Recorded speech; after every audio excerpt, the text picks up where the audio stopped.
Hey everyone, Ariel Adams here with aBlogtoWatch. Please subscribe to our videos on YouTube and like this video if you find it useful. This is a review of the newest version of the Citizen Promaster Aqualand Depth Meter Chronograph, or depth gauge. There are existing versions of this watch, but this is the newest one for 2013, so it's got an updated design, and it's a handsome timepiece. In a nutshell, what you have here is a quartz chronograph diver that has an automatic depth meter. So what that means is there's a sensor here, and when you are underwater, it will tell you how deep you've gone up to, I think, about 50 meters, which is cool, which is a cool, handy function. There's a couple quirks to this watch, but overall, I think it's a great timepiece, and I think that Citizen did a great job. So this movement starts with the core Citizen Eco-Drive, which means that it's solar powered. So what you basically have is light entering through the dial, which charges the battery that keeps everything powered nicely. So on the dial, you have a couple of different features here. Of course, you have the time, you have the date. You have a couple of sub-dials. One of them here is a synchronized 24-hour hand, which basically is an AM/PM indicator. That's effectively what that does. And then you have these dials here that serve for the chronograph and other features as well. So right now I have the watch in chronograph mode. So I can go ahead and start that chronograph. And you can see there that's the chronograph seconds hand, and there will be a sub-dial there for counting out the minutes there. And then I believe, so I think this goes up to 60 minutes. Now, in terms of the sort of the depth meter element of this, it's interesting how it works. So right here, there's a kind of a guard there, and you see underneath, there's a little sensor there. That's a water sensor. So according to Citizen, what happens is that once the watch goes under, I think it's like 1 meter or less, the watch automatically turns into the depth meter mode.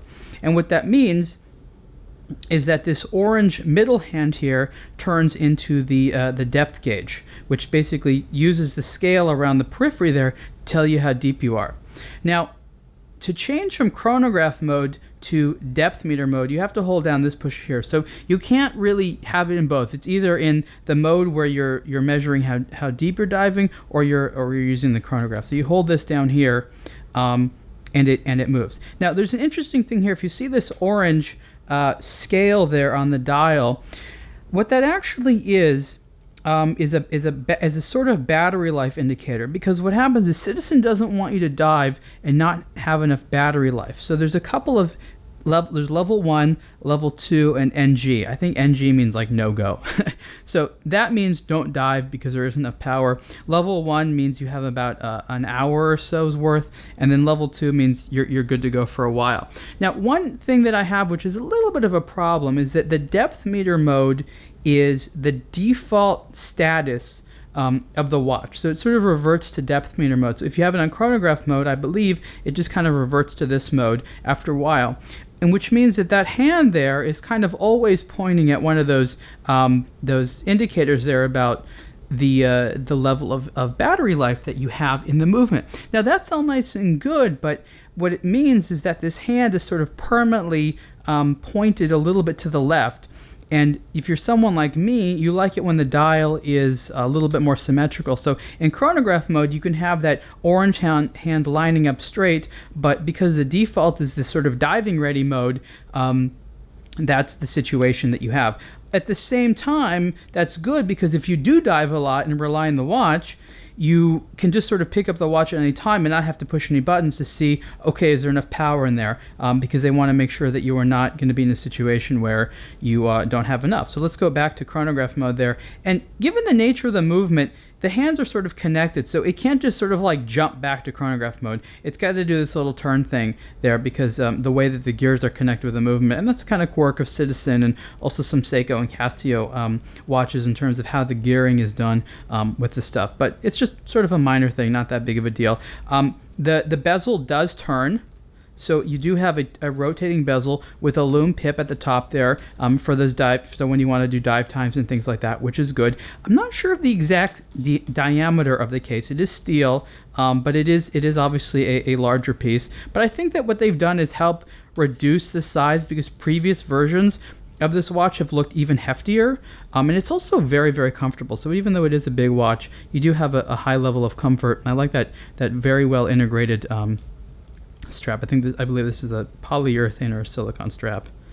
So let's put the watch on there and check it out. I like that buckle. That's actually a cool little buckle with that. That's the logo of the Citizen Promaster. So there we go. So I have small dainty wrists. So there's the tongue of the strap. There we go. That's better. So there you go. There you have it. The Citizen Promaster Aqualand Depth Meter Chronograph. A great looking piece, actually. Unfortunately, you know, it's kind of wasted if you are not a diver. So if you just kind of want a cool everyday dive watch, you're always going to be looking at this thing thinking, boy, I need to take it underwater because it's designed to measure depth. And if I'm not doing that, it's just kind of like looking at me saying like, are you not going to use what I was meant for? So I think that if you get this watch, you should at least be someone that dives once in a while. Having said that, given the Eco-Drive technology, given the legibility of the dial, and given the fact that it's cool looking, there's nothing inherently that says you can't wear this on a daily basis because it is a comfortable watch, and I think they did a good job. The model number for this, and again, this is for the specific color because it comes in a few, is BJ2128-05E. And those last 3 digits will probably change for the various different colors. There's one that has like a blue tint to it as well. And there's probably a few other ones that are available outside the United States. You never know.